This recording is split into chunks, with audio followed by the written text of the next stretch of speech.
from continuing dialoguing among ourselves. I remember William Ruto saying, we spent a lot of time in seminars, in hotels, dialoguing who's going to be our candidate in 2013. This is the opportune time that we need to start talking as NASA to get our presidential candidate, Mr. Speaker. Because William was right on that, Mr. Speaker.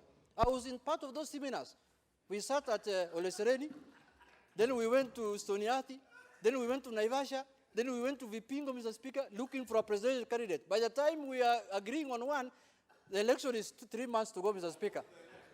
It is now time we should sit as NASA and agree on our presidential candidate, Mr. Speaker. As my leader, Honorable Raila Amolo Odinga, continues engaging with his counterpart, Mr. Speaker, on the other side, on how to make the country one, to unite the country, and make our country bigger than any other nation in the world, Mr. Speaker. Mr. Speaker, I'm not a small man, you know that, Mr. Speaker?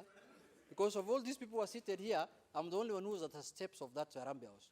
And I'm the only one who knows what is inside that thing for the country of Kenya, Mr. Speaker. There are a lot of good things, Mr. Speaker. Add me because I was in Harambee House, 2 minutes. Mr. Speaker, Mr. Speaker, that document you have seen, Mr. Speaker, signed by the two leaders, Mr. Speaker, is for the well-being of the country, Mr. Speaker. Is for the good of the country, Mr. Speaker.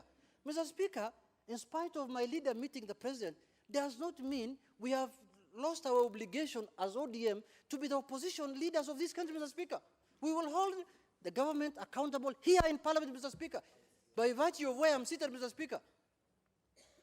Mr. Speaker, in mature democracies, presidents and opposition leaders meet, discuss what is good for the country, agree and disagree on issues, and move on, Mr. Speaker. But it's only in our country where if you have, Mr. Speaker, you know, Mr. Speaker, I'm almost elevated to a position of deputy principal now, Mr. Speaker, in NASA. Because you saw where I was. The principal, now I'm the deputy principal. Mr. Speaker, this 1 minute. Mr. Speaker, what is contained in that document, Mr. Speaker, is something that is going to live for eternity. You know how our economy went down? You know how communities fought? Mr. Speaker, you could see even the deputy president was not there. When they finished the agreement, Mr. Speaker, they said, go and sell this gospel to your people. Raila Odinga to go and sell to his people in NASA, and Uhuru Kenyatta to go and sell to his people in Jubilee. People cannot wait until the guy who's carrying the Bible has not arrived. You are making noise. You are saying, oh, I was not consulted. I was not told anything. Consult what, Mr. Speaker? Mr. Speaker, it is time to call a spade a spade. This country must move forward. We are all Kenyans. We must live as one country or we separate. If we have to live as one country, Mr. Speaker, the only way is the way.